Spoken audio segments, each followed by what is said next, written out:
Okay, the jury in the Brian Walshe case has a verdict. Without any further ado, let's head to Dedham, Massachusetts and watch together. On the night of December 31st, 2022, Anna Walshe was last seen inside her home in Cohasset, Massachusetts. She spent her time there with her husband, Brian Walshe, and their 3 young children. Brian said that Anna informed him that he needed to go in the early morning the next day. She argued that she was making a work trip to Washington, D.C. It was the last that anyone outside the home would know of her. At the beginning of January, Anna had not reached her destination. She had not been in touch with her employer. She had never called friends and family. At the start, there was no sense of urgency. Then was the silence prolonged. This was the time that concerns started to develop. Anna was employed in a Washington, D.C.-based real estate company. She was known as reliable. She never failed to report to work. Co-workers picked up on the fact that she did not appear on January 2nd. On January 4th, they contacted local authorities in Massachusetts. Brian Walshe was contacted by the police. He informed them that Anna had gone out of the house at the early hours of January 1st. He claimed that she was going to the airport to take her flight. However, there was no confirmation of the flight, no boarding pass, no airport footage, no rideshare record. This notwithstanding, investigators initially treated this as having been a missing person case. This was the case until the police got involved directly. A welfare check occurred on January 4th. The officers at the Walshe home. The signs of forced entry were absent.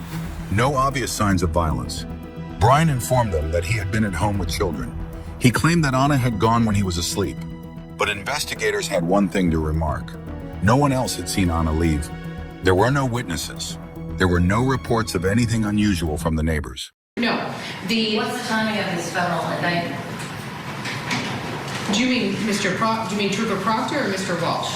I thought you were talking about Mr. Walshe. No, Mr. Walshe's state investigation. No, Trooper Proctor knew he was under federal investigation the moment he stepped foot. There was a bias against your Police remained quiet, but only briefly. When the investigators started to check the story of Brian, discrepancies started to emerge. At around midnight on the 1st of January, Anna got a silent phone. At that point, there was no activity. There was no use of her credit cards. Nothing was happening in her bank accounts. She still had her passport in the house. In case Anna fled, she left no trace of herself online. In this review, researchers were made to discover one more important detail. Federal authorities already knew Brian Walshe. The behavior of Brian was also investigated by the police as days passed by, following a report on the disappearance of Anna. Records show that Brian did not actively seek her. He did not contact the airlines. He made no open appeals. He failed to bring about search activities. His contacts with the police were few.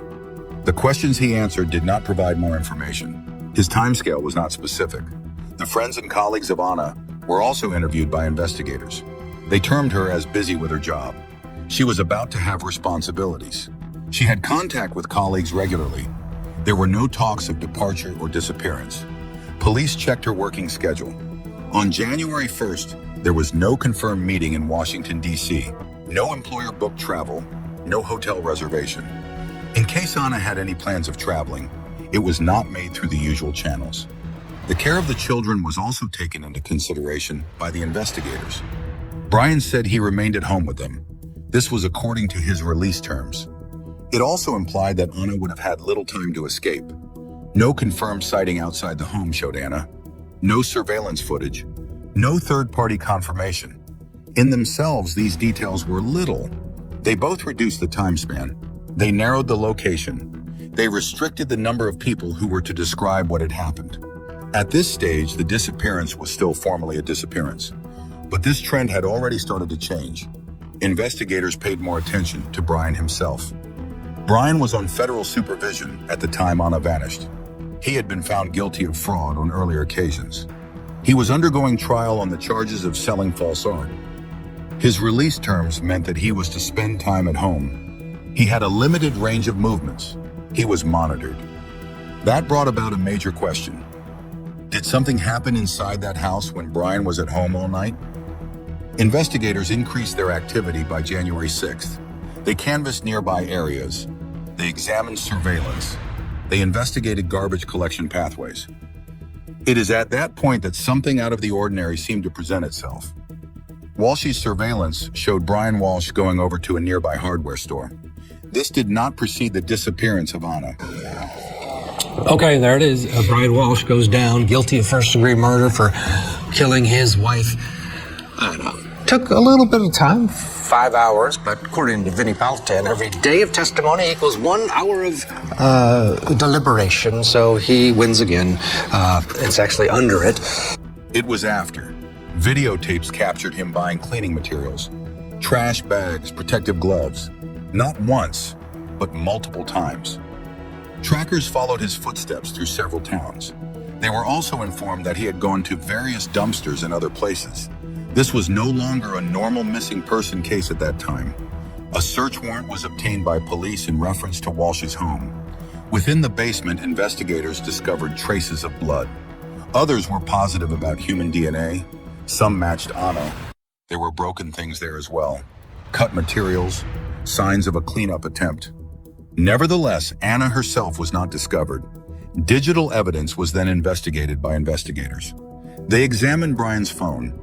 They checked his search records. The searches included: how much time does it take a body to smell? How to dismember a body? How to clean Blue.D? Is it possible to guess a toothless body? A timestamp was made on these searches. They happened following the last time Anna was seen. At this point, investigators lost the perspective of Brian as a cooperating spouse. They viewed him as a suspect. What say the jury? Is the defendant guilty or not guilty? Guilty. Guilty of what, sir? Murder in the first degree. Murder in the first degree, so say you, Mr. Foreperson. I do. Guilty of murder in the first degree, so say all deliberating jurors. I do. Thank you. If you could hand that back to the court officer, please. This guy would move to pull the jury. Instead of being caught committing murder, he was caught lying to investigators. Law enforcement officials said that his story was unprovable. There was even evidence that disproved his time frame. Even at that time, the body of Anna had not been discovered. The case was still officially a disappearance. The breaking point was reached with the analysis of the trash roads. It was the investigators who recreated the movements of Brian. But we expect more from jurors. We expect jurors to be serious about what they do, to sit down, look at the laws as they've been instructed, look at the facts, and maybe go beyond what might be. They located dumpsters that he had visited. They picked up rubbish that had already picked up. They discovered cleaning supplies in line with the supplies that he had bought in the house. Others had traces of blood. The information was circumstantial, but it was accumulating. Brian Walshe was officially accused of murder January 18th, 2023.